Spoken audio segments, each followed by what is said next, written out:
Le samedi 13 décembre, une attaque embuscade dans l'ancienne ville syrienne de Palmyre a fait 3 morts américains et 3 autres blessés.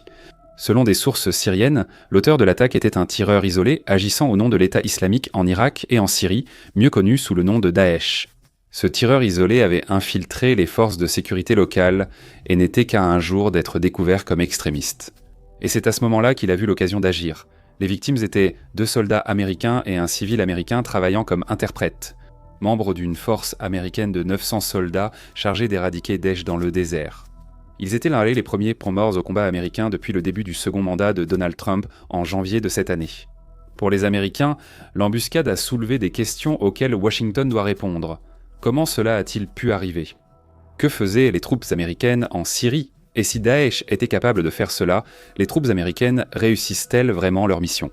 Pour les observateurs avertis du Moyen-Orient, aussi horrible que soit cette attaque, ce n'était pas une réelle surprise.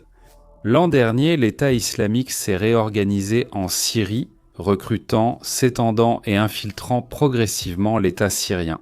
Il prévoit des évasions, des massacres et des attaques contre des infrastructures, champs pétrolifères et troupes américaines et syriennes.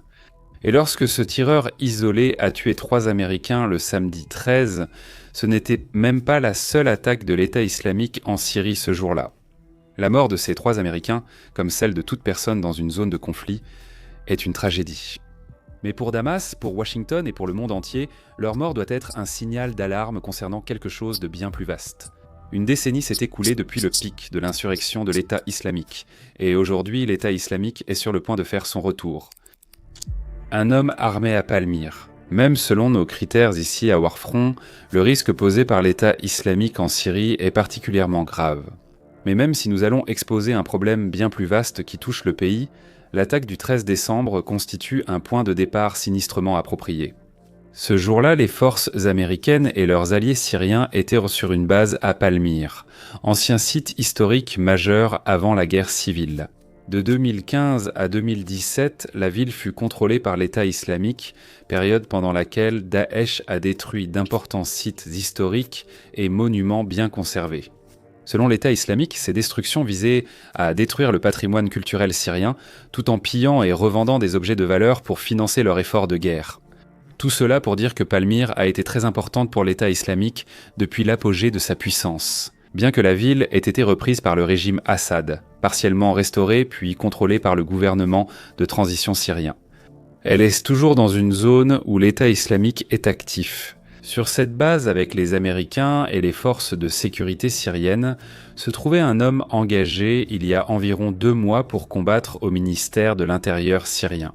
Il travaillait initialement comme agent de sécurité de la base, bien qu'il ait été réaffecté à une unité de sécurité locale quelques jours seulement avant la fusillade. Sa réaffectation avait eu lieu parce que ses supérieurs le surveillaient. Il était suspecté d'appartenir à l'État islamique selon des responsables syriens, car un infiltré anonyme transmettait récemment des informations à Daesh. Les forces syriennes ont choisi de l'observer plutôt que de l'arrêter, pour savoir avec qui il parlait, qui il voyait et où il enquêtait, tout en le réaffectant à ce qu'il pensait être un poste de garde plus sûr. La base, il était censé être suffisamment éloigné des forces américaines, et selon le porte-parole du ministère de l'Intérieur syrien, l'homme était à un jour d'être transféré. En résumé, l'assaillant, déjà connu, soupçonné d'être agent de l'État islamique, était jugé menace sécuritaire active pour le personnel américain sur la base. Toute cette surveillance n'a finalement servi à rien.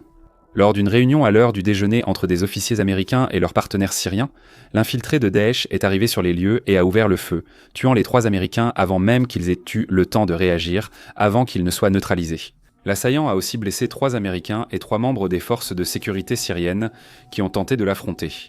Les intervenants armés ont rapidement réagi et abattu le tireur, qui n'était pas encore identifié lors de la rédaction. Les 2 soldats américains décédés étaient en tous 2 membres de la garde nationale originaire de l'État de l'Iowa. L'interprète civil n'a pas encore été nommé publiquement. C'était la première attaque à avoir tué des soldats américains en Syrie depuis la chute de Bachar el-Assad en décembre 2024. C'est la pire journée pour l'Amérique en Syrie depuis janvier 2019. Après l'attaque, l'armée syrienne et ses forces de sécurité intérieure ont mené plusieurs raids et arrestations. Les troupes ont ratissé Badia, lieu de l'attaque, en ciblant des cellules présumées de l'État islamique déjà connues et surveillées par le gouvernement syrien. De la même manière que les hommes armés à Palmyre, 5 personnes ont été arrêtées et interrogées à l'intérieur de la cité antique. Le lendemain, l'État islamique a mené plusieurs attaques en Syrie. La plus marquante, le dimanche 14 a fait 4 morts et un blessé parmi les forces de sécurité intérieure syriennes dans une embuscade à Idlib. Il faut aussi signaler une attaque terroriste ailleurs dans le monde. Également dimanche, sur la plage de Bondy en Australie, un père et son fils qui avaient chacun prêté allégeance à l'État islamique ont tué 16 personnes et en ont blessé 43 lors d'une célébration de Hanouka. C'était la fusillade la plus meurtrière en Australie depuis le massacre de Port Arthur en 1996. Et bien qu'il ne soit pas encore clair si des membres de haut rang de l'État islamique étaient au courant de l'attaque avant qu'elle ne se produise, les enquêteurs ont déjà révélé qu'une paire de drapeaux de l'État islamique avait été retrouvée dans la voiture que les tireurs avaient amenée sur les lieux. À noter, une attaque planifiée contre un marché de Noël en Basse-Bavière, Allemagne, a été déjouée. Les autorités allemandes estiment qu'il n'y a pas de lien avec l'État islamique. Ce week-end a été l'un des 2 jours les plus sanglants pour le mouvement État islamique depuis la fin des années 2010.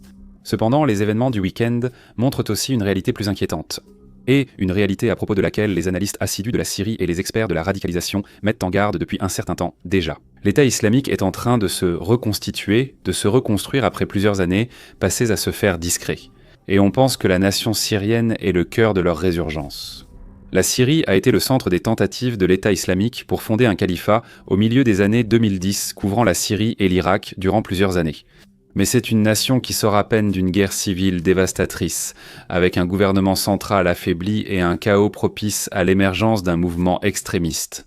Aujourd'hui, la Syrie abrite un réseau de cellules Daesh en pleine reconstruction, qui ont commencé à élargir leurs activités au-delà de l'extorsion. Les attaques contre des camions-citernes et les bombes artisanales ont évolué en affrontements directs avec les forces syriennes. Aujourd'hui, même après la chute d'Assad, la nouvelle direction syrienne a commis de nombreuses atrocités. Soyons clairs, ce n'est pas une situation où un mouvement islamiste a pris Damas et soutenu aussitôt un groupe plus radical dans les campagnes. Dites-moi ce que vous voulez sur le dirigeant de transition syrien, Ahmed al-Sharab et son cercle rapproché. Et pour être clair, il y a beaucoup de choses que l'on pourrait dire. Mais eux et le mouvement de l'État islamique ont été des ennemis particulièrement acharnés au cours de la dernière décennie. Les forces de sécurité de l'État syrien n'ont pas été totalement efficaces pour faire face à Daesh. Il suffit de voir cette dernière série d'attaques. Mais il semble qu'ils fassent de leur mieux pour faire tomber le mouvement, même s'ils commettent fréquemment des erreurs de calcul fatales et perpètrent également des massacres et des atrocités sans rapport contre plusieurs groupes minoritaires de Syrie. En novembre dernier, Damas a rejoint la coalition mondiale contre Daesh. Après plus de 10 ans de refus de coopération sous Bachar al-Assad, malgré leur volonté d'éliminer l'État islamique, les forces kurdes du nord-est autonome de la Syrie ont pour leur part fait de leur mieux pour maintenir la pression sur l'État islamique. Et les forces multinationales dirigées par les États-Unis. Les États-Unis maintiennent une présence sur le terrain, bien que le déploiement des troupes américaines ait diminué au cours de l'année écoulée. Ainsi, l'État islamique ne reçoit pas ouvertement d'aide de la part des gouvernements internes rivaux de la Syrie ou de leurs forces partenaires, mais il a compris qu'il pouvait prospérer. Dans le chaos de la Syrie d'après-guerre, une grande partie du pays, allant des minorités druzes et alaouites aux loyalistes du régime d'Assad, se méfie profondément du nouveau gouvernement syrien. Les forces syriennes, mal formées et désorganisées, peinent à lutter contre le terrorisme et collaborent avec des paramilitaires extrémistes responsables des récents massacres du pays. La Syrie et son principal allié, la Turquie, font pression sur les forces kurdes dans le nord-est, obligeant celles-ci à redéployer leurs troupes au détriment des opérations contre l'État islamique. La réduction des troupes étrangères et la faible présence gouvernementale dans le sud-est peu peuplé ont déjà permis à l'État islamique de sévir librement. En résumé, la Syrie est devenue un terrain idéal pour la reconstruction de l'État islamique. Et ils n'ont cessé de le faire sans interruption depuis plus d'1 an. L'État islamique est en pleine résurgence maintenant. Avant même la chute du régime d'Assad, les experts du Moyen-Orient alertèrent déjà sur le retour de l'État islamique. Ils soulignaient aussi que l'État islamique était désormais plus décentralisé, rusé et conscient sur le plan opérationnel. Ce n'était plus le même groupe de jeunes ultra-radicaux impulsifs qui avaient tenté d'établir un califat. Ils pensaient pouvoir résister à la puissance aérienne mondiale et survivre à une tentative d'élimination internationale.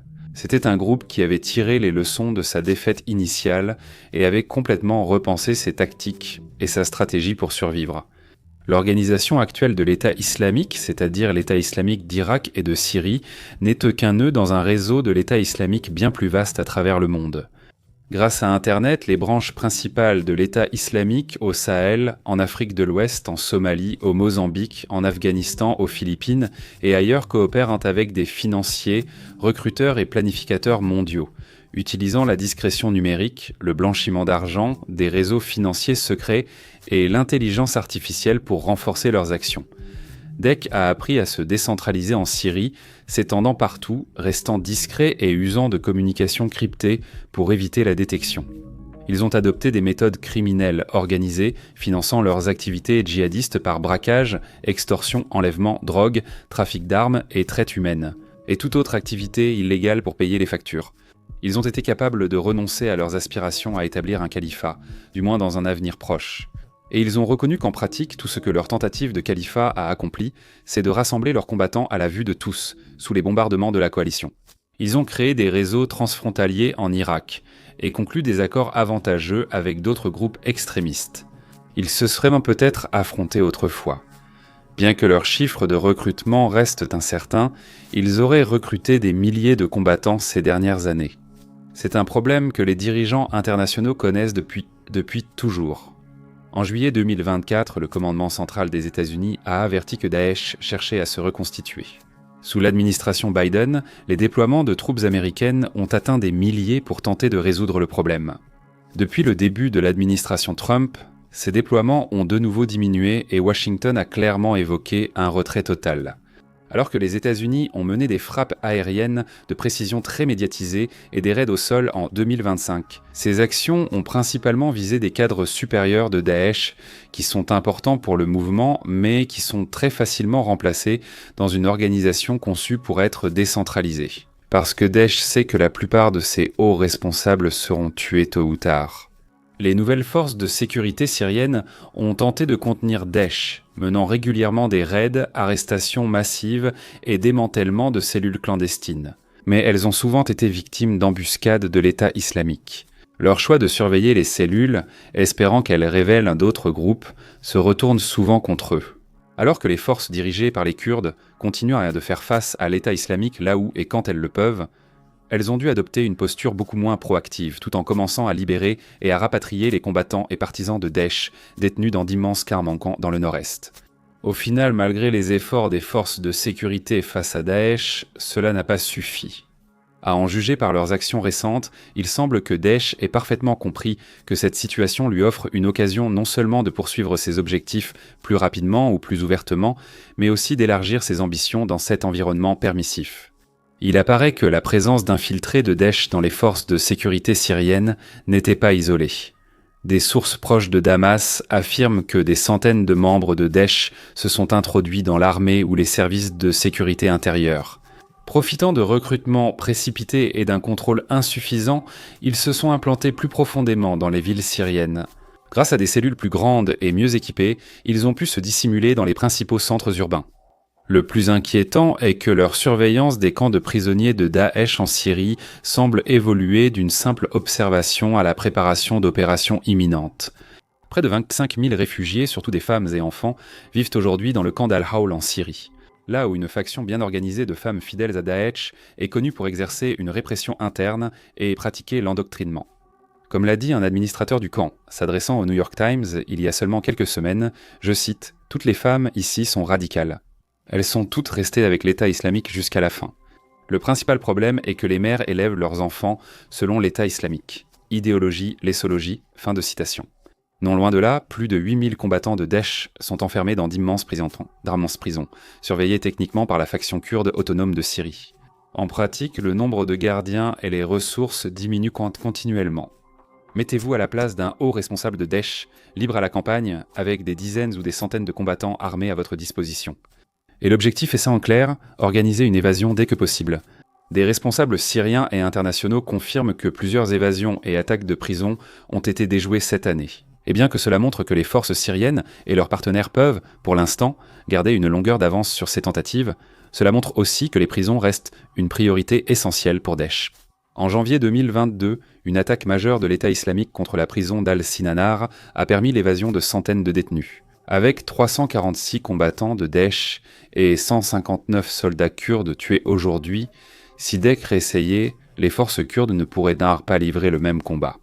Essentiellement parce qu'ils disposent de moins de ressources et de personnel. Pire, avec le retrait des États-Unis de Syrie et des forces kurdes, il est incertain qu'ils reçoivent de l'aide extérieure. En revanche, Daesh semble avoir tiré une leçon de cette bataille.